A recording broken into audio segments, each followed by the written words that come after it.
So. That's why we have these polls right here, man. Exactly. That's what we need.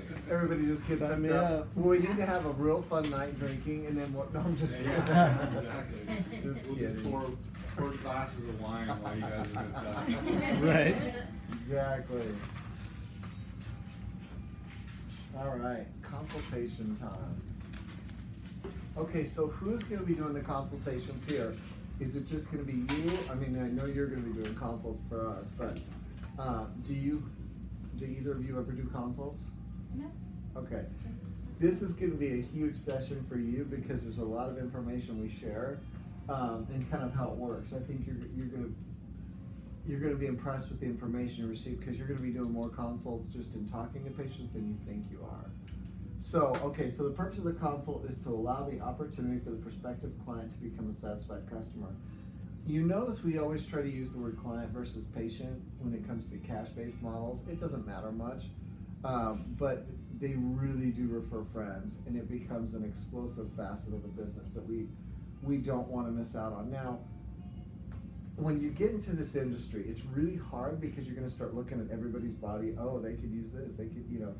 And you have to remember whatever they came in for is what you sell them first. And this is no joke. This woman came in and she had a huge abdomen. I mean, big. And she's like, you know what drives me crazy? This bra fat area here. I'm like, you gotta be kidding me. What's bothering you? Like, we can take care of that, you know. But I didn't say it. I'm like, sure, that's a great place to start. And we'll see, you know, what you think about it. It's gonna get great results. She did that and then came back for the other areas. So always sell them what they came there for first, even though it might not make sense to you, right? And that's hard because you really have to step aside and really think about that. So consultations, you guys already have your rooms kind of set up. But here's something that's kind of interesting. So at the University of Washington, it's one of the major educational institutions in the Northwest. And they did a really random study. And what the study was, it was to see what was their patient satisfaction. They only gave them two variables. They said, we don't care what you're going in to talk to the patient about. It could be orders, it could be this or that. And they would give surveys. Now, this was it. The two rules were this. The first 1,000 patient visits were only for 10 minutes and you stood up. So, like, let me give an example. So I'd be like, okay, so Mike, you know, how are you doing today? Tell me what's going on. I'd be writing things down. The other 1,000 patient visits were, okay, so Mike, tell me about how are you doing today, or whatever you came in there for. What do you think the satisfaction rate was compared to when you're standing versus sitting? Sitting with your eye to eye. Way higher. Yeah. Way higher. 80% of the reviews were positive. Now, when you're standing, 80% were negative. The provider was too rushed. They didn't care what I had to say, and they just wanted to get out of the room. The exact same amount of time was spent. So isn't that kind of shocking? So, you know, like when a child's out of control, the one thing you don't want to do is this, because you're coming as an authority. If you get on your knee and you're like, hey, bud, come here for a second, they calm right down. It's almost just like getting on their level, saying, just settle down, you're okay, everything's fine, and then they calm down. And so it's kind of important to remember that in consultations. I catch myself doing it too. I'm in a hurry, so I lean against the sink. Hey, so tell me what brought you in here today? And I go right against that. So we've got to fight that will and just remember to sit at eye level or below eye level. So this is probably my favorite part of all the training, and it's called the building rapport section because it's kind of important. So we're going to start off, and you guys can write this down if you want. If I had a whiteboard, I'd typically do it on a whiteboard. But Benjamin Franklin said, it's better to be trusted than loved. Why would he say something like that? Why would he say that?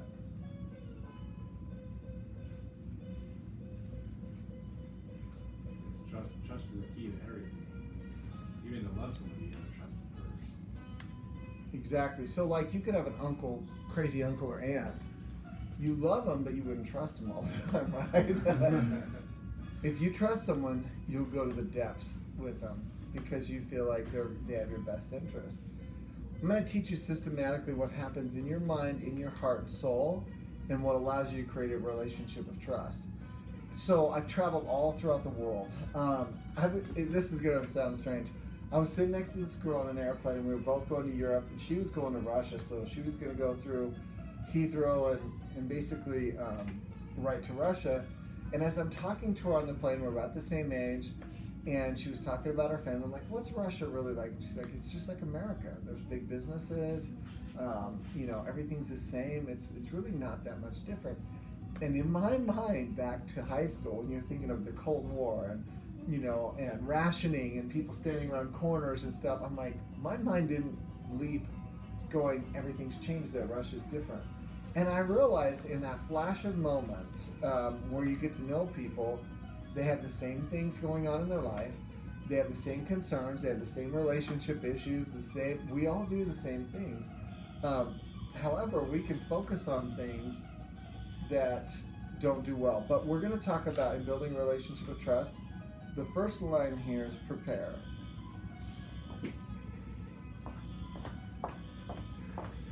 So, if any of you were sitting in line at a grocery store, how many of you would feel comfortable just talking to someone? You would? Okay, what would you say? What was something you'd say? I'm just always friendly, like if there's something in common, I'll be like, oh, I just always strike up a conversation with. Okay, you used the word common, right? So find something in common. What is that? The fire department's testing our fire. Oh, that's right. Okay, so find something that's common.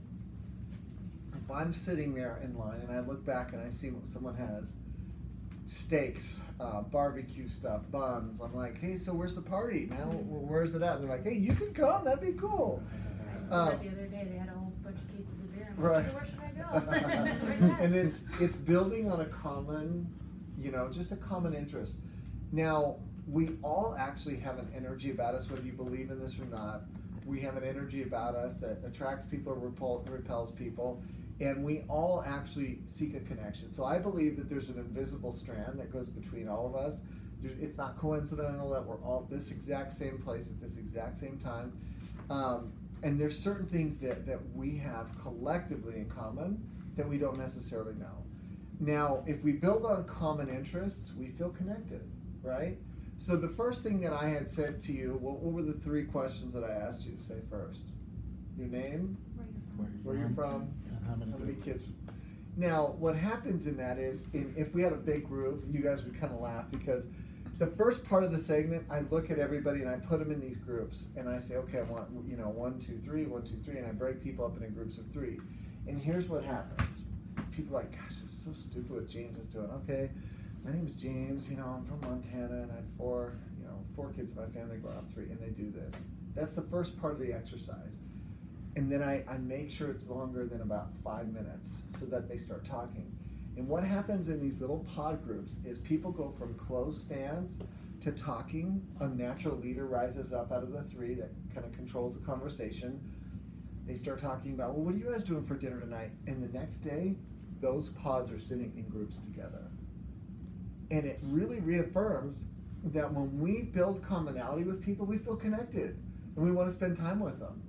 And it's really simple when you see it happening on a mass scale and you're like, this is all it takes to really become familiar with people. Like, for example, and we'll talk more about this later, but if you were to come to my house and you didn't know a lot of people, I would do a game recognition thing where, like, I would put on Mike's back the Pope, right? And people would have to try and he would have to ask questions and we would have to give him clues so he could guess what was the name on there. And doing that little word association, I might put Beyonce on you or whatever, everybody. I'd like to see you draw.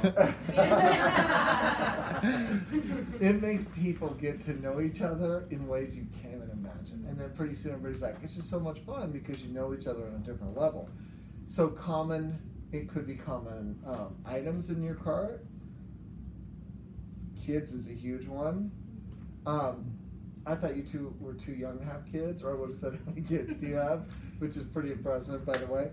But kids are the biggest builder because if you talk about your kids, you're connecting on a totally different level.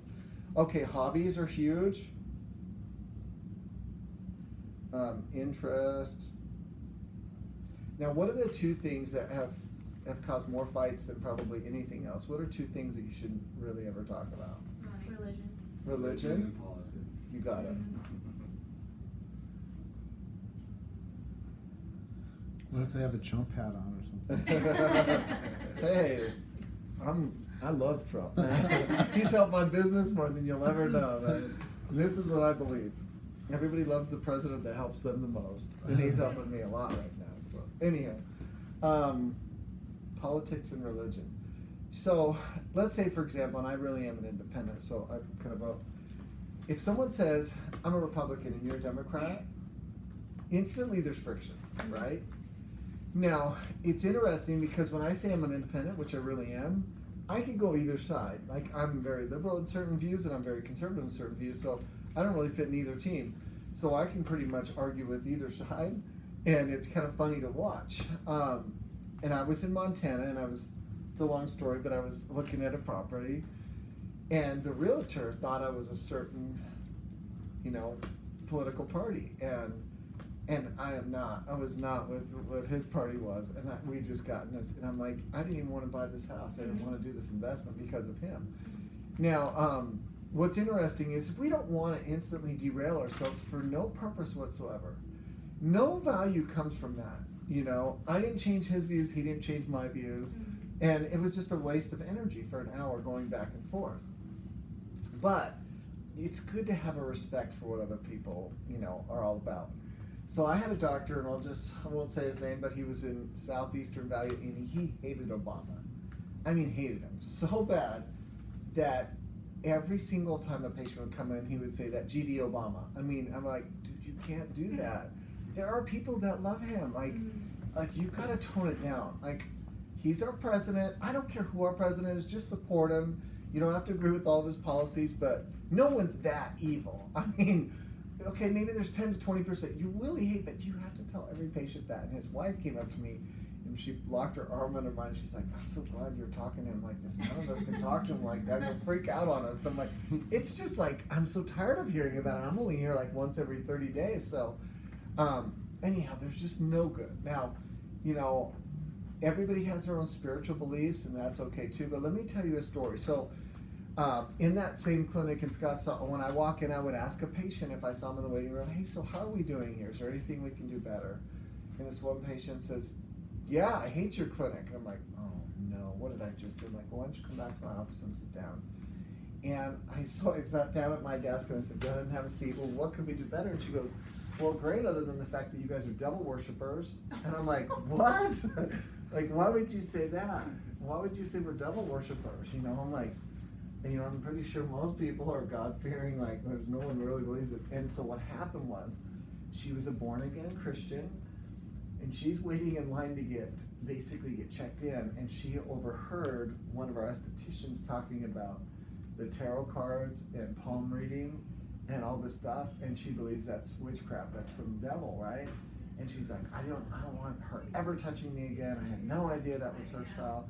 Well, they were talking in the treatment room, and she just happened to bring this book and tarot cards and say, oh, here's what I promised you. And it derailed that patient. So I said, listen, we respect everybody's beliefs. We don't have a preference. We don't try to impose our religious beliefs on anybody, but we also don't want to offend anybody. So you don't ever have to go with Courtney again. You can go with Kayleen. And anyhow, and I said, I think your beliefs will match up a little bit better. So when I called Courtney in, I said, hey, just so you know, Mary doesn't want to ever see you again because she thinks you're a devil worshiper. Oh my gosh, I'm going to call her. I'm going to do it. I'm like, you're not calling her. She doesn't, she doesn't want any part of it. But remember, we're not supposed to really talk about religion. Now, what I mean by that, and let's just say that you're a Democrat. I'm not saying, that's really your affiliation. But if you're the patient coming in and that's what you want to talk about, that's totally fine. I'm not going to sit there and say, well, no, this sucks and that sucks, and you believe this and that. Or if you're a Republican, I'm not going to badmouth you. Or you're a Christian, or you're Jewish. I'm going to let you talk about what you want to talk about and just listen. That's my job in the office, right? Not to come, not to be disagreeing in high conflict. So we want to be, in these types of environments, just open to everybody. And really what I've learned, and I really do feel blessed being able to travel throughout the world. I meet people from all different types of denominations, people with all different political views. They're amazing people. I mean, you might hear really bad things about Muslims, and all of a sudden you meet them and they're wonderfully warm and nice. Anybody that gets fanatical in any type of belief really can get whacked out. And so you want to stay away from that. But if a patient comes in and you're already avoiding these two big no-nos, politics and religion, you're already setting yourself up to build a relationship of trust. Really, really important. And so if we look at this, now let's say, for example,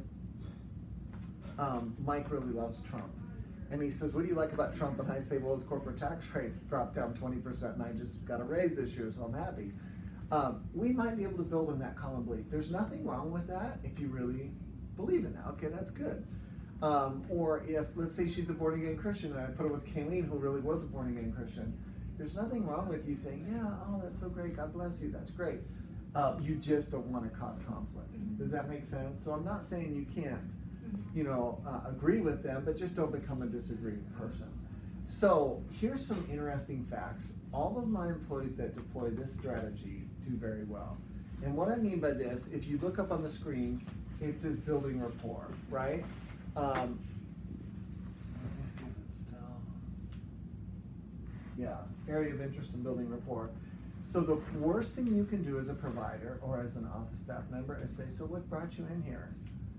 If you don't build rapport, your close ratios just went cut in half, right? Now, when they look at top docs and they interview them and they say, and they're voted by their peers as to why they're top docs, do you know these individual physicians do this instinctively? They don't, no one ever taught them how to build a relationship of trust. They just instinctively do. So, hey, do you guys have any plans this summer for vacation? Now, I want to share with you a story. So a doctor of ours from Atlanta went through this training program. He was so jazzed because he was not the doctor that would ever ask a patient anything about themselves. He was just like, okay, what brought you in here today? Okay, great, yep. Let me know if you have any other problems, see you in a week or something. If there's more problems, have a good week. And that was all he did. When he went through this training program, he's like, I've been lacking. I'm gonna try and at least get to know these patients a little bit. So he went in, and I got a call the first day after from his office manager saying, we're in deep trouble. Your training has derailed our office. He's spending way too much time with patients. And I'm like, get him on the phone. I'm like, so tell me, how's everything going? Your office manager's a little concerned. Well, I'm spending, like 45 minutes with each patient. I'm like, well, what are you doing? Tell me what you're doing. It was like, well, I'm asking them about their interests, their kids, their hobbies. I'm like, whoa, time out. I just wanted you to pick one. So I learned now, I'm gonna always articulate that in our classes to make sure just pick one. And then in the notes section, in Dr. Kronos or whatever system you're using, you can put in the notes section, has a little daughter named Julie, a son named Tom. Don't put anything about affairs or anything that they tell you in private, only stuff that someone can pick up where they left off.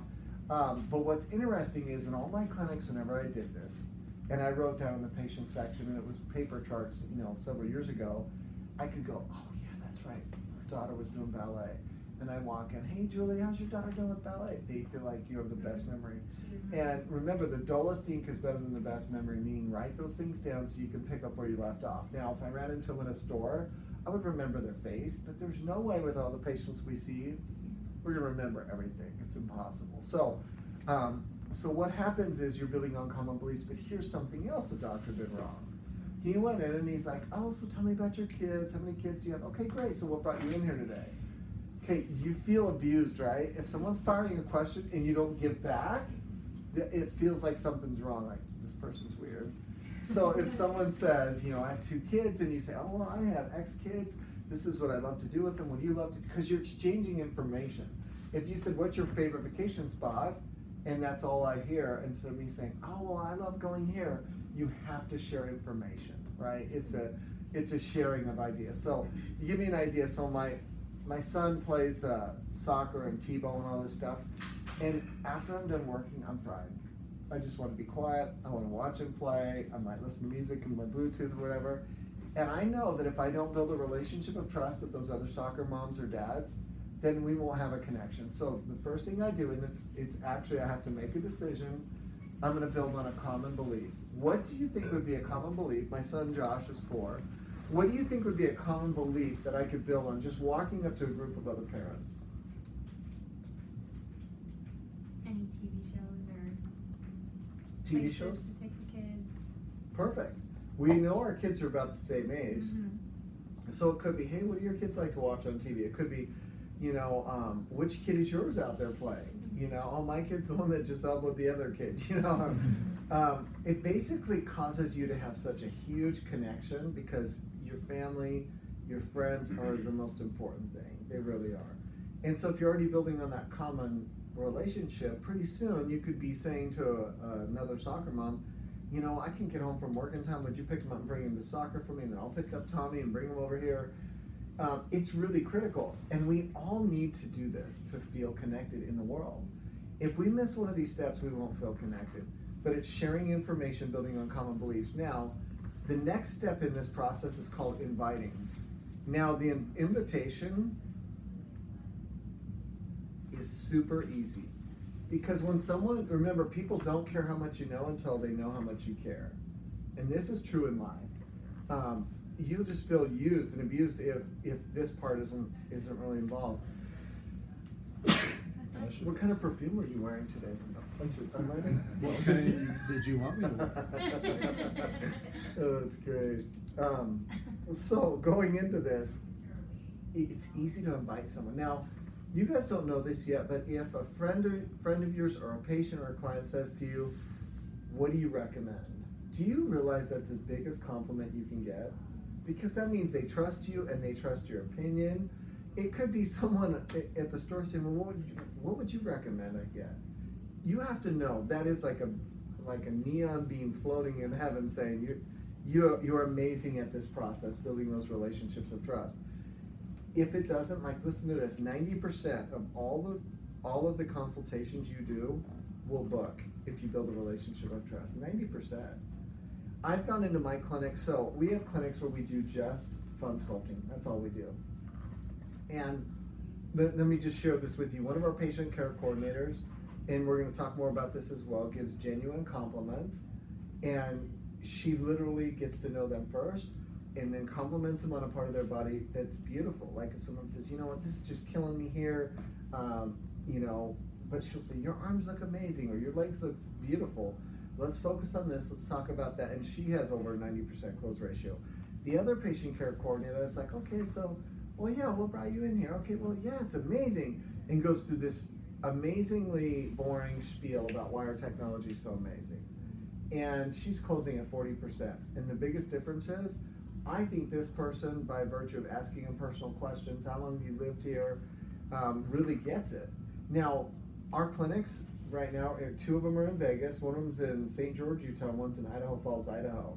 And the Idaho Falls, Idaho, with this patient care coordinator, does over $150,000 a month in body sculpting, just because she's really good with patients. Now, we want to make sure everybody's capable of doing this. Now, if I were to say, does this make sense to you? Does it feel right? Is it something you probably already do? I know Dr. Ball's really good at talking to patients, getting to know them. Most doctors are.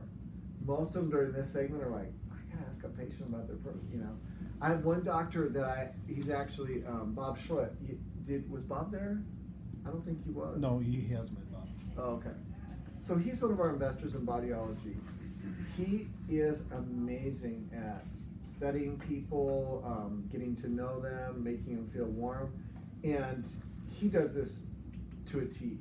But it's very unusual for providers to go out and just get to know people. And I asked him, how did you, he owns several hospitals, he's really, really successful. And he goes, my question I always ask patients was, so what do you do for work? And he would write that down in their chart somewhere, what they did for work. And anytime he needed a contractor, he called his patient. If he needed this, some, car fixed, he called his patients. And pretty soon, his network was just so huge. But let's go into this down here. Down on the bottom, it can happen at any time. It's called resolve concerns. This is a life lesson. Okay, this is, if you were to forget everything except for the optional based scheduling, I don't want you to forget. This is a tool that you'll use in your life for the rest of your life.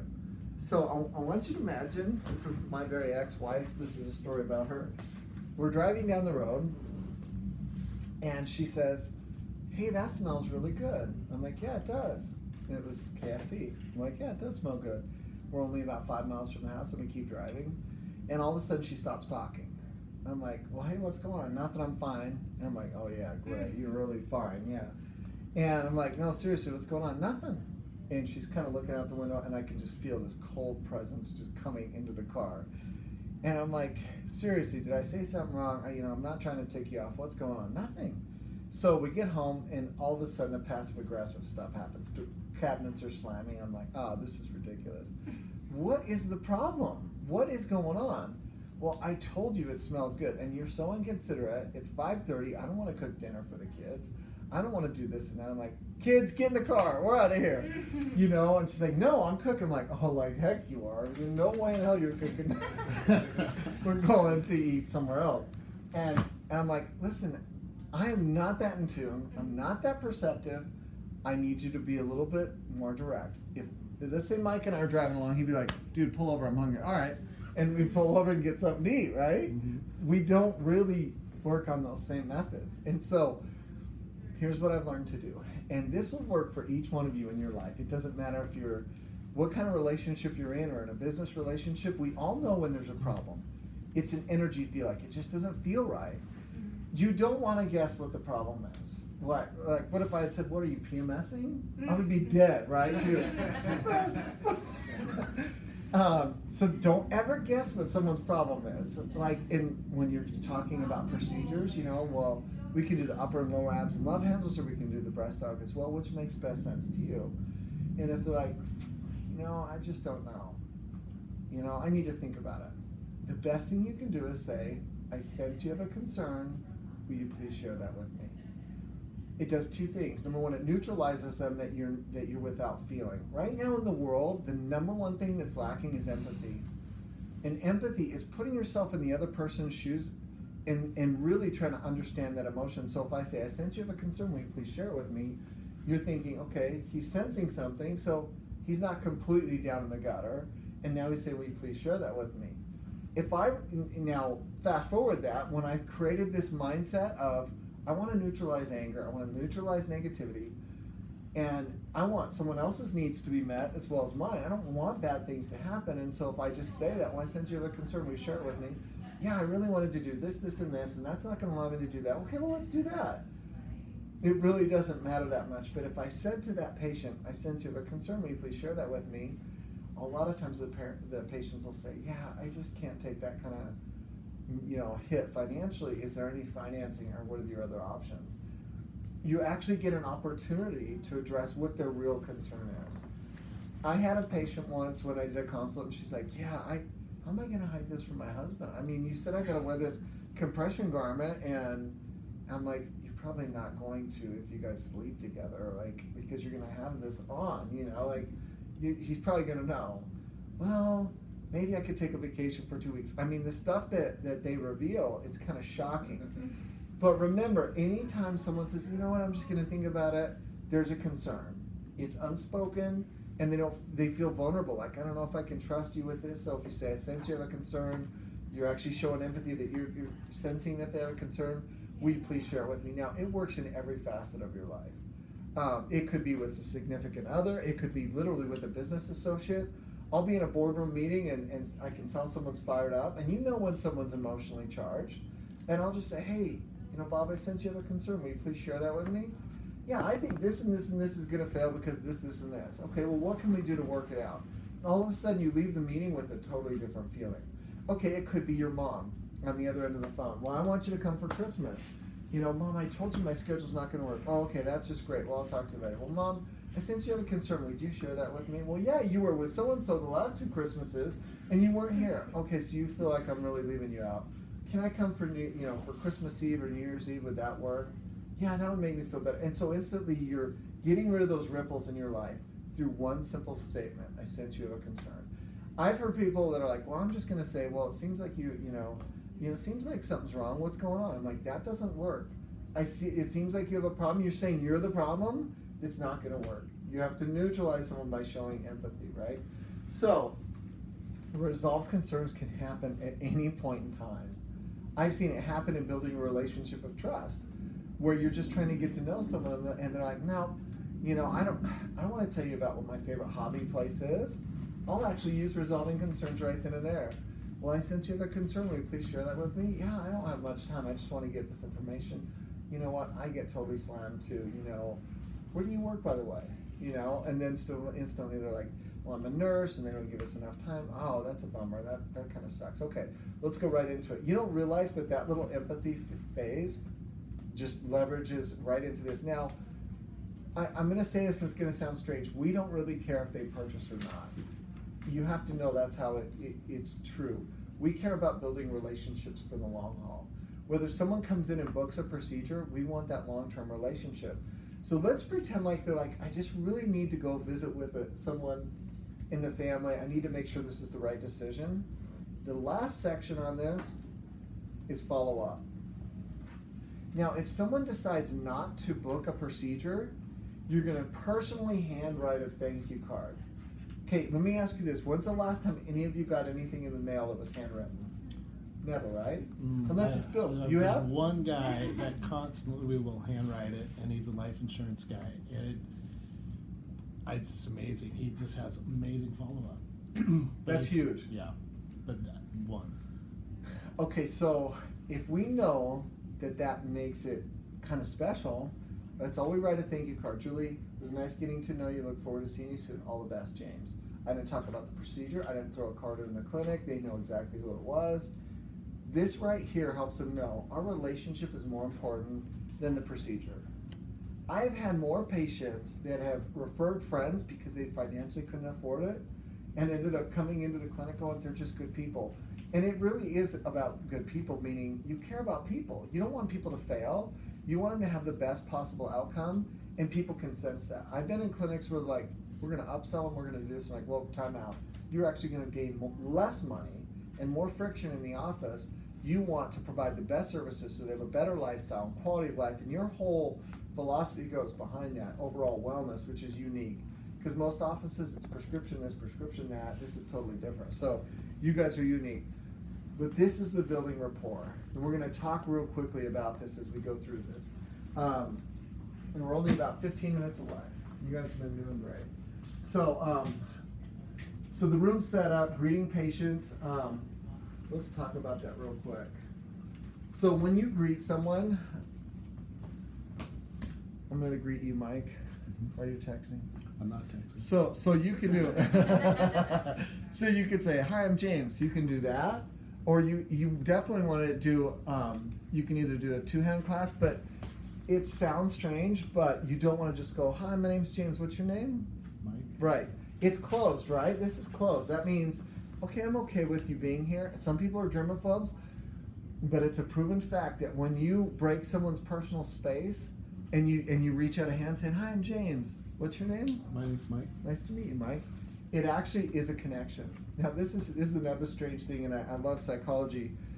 They put a $50 bill, literally, and this is, not too long ago in California where they had payphones at a bar where you close the door and you can't hear any background noise and stuff. Anyhow, they put a $50 bill there. And they walked up to, they made someone go in there. And basically, you go into those rooms so you can talk on your cell phone and basically say, yeah, honey, I'm going to bed. Good night, have a good, anyhow. And so they'd leave the $50 bill there, and someone would go into the room, close the door, soundproof, and they would take the $50 and put it in their pocket. Here's something strange. Then someone would walk up to him and say, hey, did you find a $50 bill? 80% of the time they would say, no, I didn't see anything. So they would lie. Now, 80% of the time they would lie when no one touched them. If they would say, hey, I left a $50 bill in here, did you see it? If they touched their arm and said the exact same thing just by touching their arm, 80% of the time they'd tell the truth. And so they went into this whole psychological deal of connection. When you connect with someone and say the same thing, hey, I think I left my $50 in there. Oh yeah, you did actually. I just, and they give it away versus nothing. Connection is everything. So don't worry about someone being a germaphobe. It's better to shake hands, break that connection, so now you have that connected energy. Does that make sense? So when we're doing that, room setup, greeting the patient, it's pretty important. So each one of our rooms should have the following: the right seating arrangement, we talked about that, eye level supporting materials. You've got great supporting materials in there. I know you're working on the trifold brochure. We use It's already done. You got it? Oh, sweet. Yeah. We use the trifold brochures, the trifold brochures for patient education, but it'll have your office address on it and everything else. The computer, the iPad is what we use for scheduling and everything else. Photos, have you guys tabbed through this book at all? It's kind of cool. And mirrors are important. Hand mirrors are the most important thing just because patients want to say, you know, this area here drives me crazy because people will forget what they look like. So we talked about this. Introduce yourself, the importance of shaking hands, express a comfortable demeanor, try not to do this, try not to put your hands in your pockets, and escort the patient in the consultation room. So this is really important. Anytime a new patient walks into this office, I need you guys to give them a tour. And there's a big reason for this. So if you came to my house, the first thing I would say is, can I get you a beverage? You know, there's bottled water here. The adult beverages are in the garage. Help yourself. And I'll give them a tour and I'll say, okay, you know, this is my daughter's room. This is my son's room. This is my bedroom. And what happens is it breaks down people's anxiety when you give them a tour. And they're like, he's just as normal as I am, right? And I'll say to them, now that you're accustomed to my home, you help yourself. Here's the pantry. There's snacks in there, drinks out there. Don't feel like you have to ask, just help yourself. And it's amazing because I'll have friends that'll just stop by. Doctors just stop by, hey, and we'll just hang out by the pool talking. And people have said, "What is this something you love?" I'm like, I love it. I want people to feel like they're at home. I want them to stop by. I want them to feel that connection, support. It's part of growing up in Montana. Everybody does that. You just stop by and you don't even knock. You just walk into people's homes. Totally. But it's a different kind of a environment when you do that. So in this office, we want it to be comfortable as well. So here's what I would do. And Dr. Ball gave me a tour as well. So I would say, here's the Pilates room, and I would kind of walk in, explain a little bit of it, whether they're in for the Pilates stuff or not. And I would go into each room. Here's where we do our, esthetician. Here's where we do our procedures. Here's where we do. And I would go all the way through each room, so their anxiety goes way down. Instead of just going into that first room, it's amazing how a lot of people have anxiety and they're wondering, what do they do here? You know? But if they feel like they now know everything that we do, it helps give you a better opportunity to be an educator in what we offer. So these are the procedures we offer in here. Here's the I didn't know you guys did that. Yeah, we do this and we do that. We're constantly educating them. And it's really important. So make sure you give them a nice tour of the facility. We've talked about building rapport, finding common ground, and it could be anything. I mean, literally, I've seen people build common ground. They go, man, it's so hot out here, you know, and they're like, yeah, it's terrible, isn't it? Even though we know we all live in Arizona, it's still sometimes good to have common ground of that. So, in family status, let's say you're going through a divorce and someone else is, you're gonna have a lot of common ground. And just going, I'm sorry you're having to go through that. It's rough, isn't it? Well, if you ever need someone to talk to, I'm here. You'd be surprised at just how much those connections make a big difference, especially in this industry. So, why are they here? What are they interested in? And we'll talk more about that. So your educational protocol, every single service is going to be a little bit different. You're going to be the point on that. So let's just pretend, we'll just go through the Fun Sculpting brand first. Patients will come in, they'll do a basic consultation with her. She'll know the basic contraindications. You'll have the ability to say, yep, that patient's perfect, before the case, but she'll actually book the patient, have the financing all ready to go. How do you guys currently do it now? Do you ever talk about pricing, or do you have one of the girls talk about pricing, or how does it work? Because right now with Fun Sculpting, we'll never ask you to collect money or talk about it, or... Yeah, I've kind of gone back and forth, and that was always my initial thing, never putting pricing on the website or when people call, right. Not to give pricing. You can do a range, but again, it's so customized for what people are wanting. Are you really giving them an accurate assessment over the phone of what when they come in and think of 3 more things that they want to talk about, right. maybe treat, as opposed to what they're calling about initially. So Excellent. We try to avoid giving pricing over the phone. My goal would be for you never to have to close a deal, like to always turf it to somebody else to talk about pricing and get them booked, because typically doctors will discount more than they should, because the patient will say, well, can you give me a discount? And the doctors are filled with love for the procedure, not necessarily, to make all this money. It's just you feel guilt about you feel guilty, yeah. exactly. And so the goal is to take you out of that position where you're not having, to ever talk to about even do that interaction. So you can say, you know what, I'm going to turf it to one of my assistants, and I don't usually talk about the financial side, but We have financing options, and they can answer all those questions. Any medical questions I can answer for you? Okay, great. And it gives a good cop, bad cop type deal. Does that make sense? Yeah, So definitely. it's really important. So supporting evidence is critical. The nice thing with our procedure is a 3-year-old could determine the before and after photo. It's not like you have to go through 6 series and try to figure out. But can you see how skewed this is? See how the patient's looking up in one and looking straight forward? The before and afters on everything we do have to be pretty objective, and that's pretty important. One of the key things during your consultation is, well, how much downtime are you considering? For our procedure, you feel like you did about 1,000 crunches. You really should sleep after the procedure and watch Netflix, just chill out at home, and the next day if they have an admin job, they can go back to work. I've seen a lot of people go to work the same day, not my preference, but we want them to walk a full mile that day if they can, if not the first thing the next morning. But here's something I would caution you on. If someone has a wedding in 2 days, don't do it. You know, they're going to be a little tender during their honeymoon, not a good idea. Also, if they have big pics or family, this or that, I always say, let's just wait until afterwards, because everyone's different.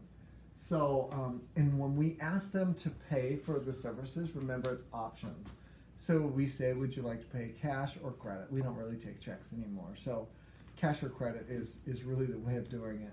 But So you we're- say that because the only checks we've gotten are from my 2 Montana patients. Really? We have to put a line up there if you're from Montana. No, I'm just kidding. So, Also wanted to point out too, there's a lot of patients that during the summer or the winter or whatever, they're gonna go fly somewhere to go to the beach. And typically we would wanna do anything for at least 30 days. So, cause they're in compression for a full month as well. And then as well as the incisions, we wanna make sure that those incisions are completely sealed before they get in a bathtub or even go to to the beach or something like that, Right. so. good point. Very good point. So, as a patient care coordinator, when you're talking to someone and you say, would you like to start with upper and lower abs and flanks, or would you rather do upper and lower abs, flanks, and the breast augmentation, which makes best sense for you? They'll pick one of those options, or they'll say, can I just do 2 areas? Sure, it's up to you. What makes best sense to you? And remember, you guys are going to get sick of hearing these options, but it's really how life works. Okay, we can either schedule your treatment this week or next, which makes best sense for you. And then cash, credit, or finance, which makes best sense for you. We never ever will say, do you want to do this? So what do you think? Do you want to do this? That is the biggest destructive word you could ever use. And it goes into that whole psyche of, because we have to say no 12 times or more a day, that we're trying to maintain control of our own bank account or we'll be bankrupt, right? So it's just, they're excited to be here. They're looking for any reason to say, I don't feel good about this. If we do the protocol the correct way, where we've done scheduling on the phone, optional based, we've done our consultation right, where we're building rapport first and option based for, would you like to do this area or this area? Would you want to do treatment this week or next week, and financing this, and this? It's very, very critical. So we won't necessarily practice this because you guys are going to be the only ones doing it. If we had multiple patient care coordinators, we would. But when we do mystery shopping in the office on consultations, it will be someone new. It won't be my assistant.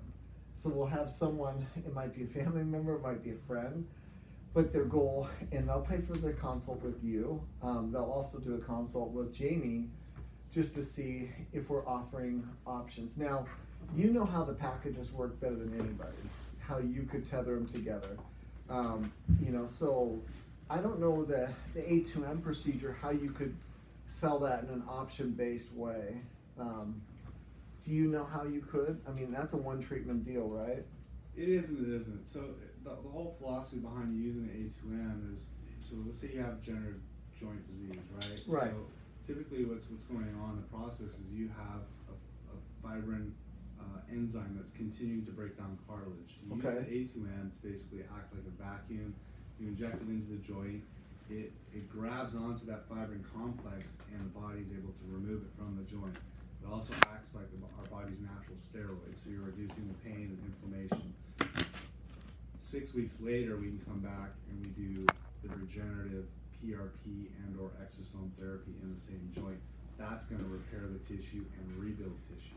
So not only are you reducing Right. The degenerative process, you're also rebuilding. That's a two-step process. So excellent. So you Yeah. could start them on one treatment, Right. or you could sell the package, Right. which sounds like a way superior method. Way superior method, exactly. And saying which makes best sense to you. You can start with one and see how well you feel like it works, but really, if you really want to treat the core cause, you go with the exosomes and PRP in addition to it to Right. get that synergy effect, which makes best sense to you. The patient then has an opportunity. They're not thinking, should I do it, should I do it? They're trying to decide, should I do one? Which one? Yeah, which one? Do you see what I mean? It's all psychologically based off of whether they do one area or 3 areas, it's a win for us, or 2 areas, right? Right. Because their energy from fear goes way down. They're no longer fearful of it. So that was it. That was basically it. Is that your So little one, Jean? Mm-hmm. Okay. and you guys were more than welcome to do lunch today if you want to. Yeah. It's on Inspiring Physicians, so Um,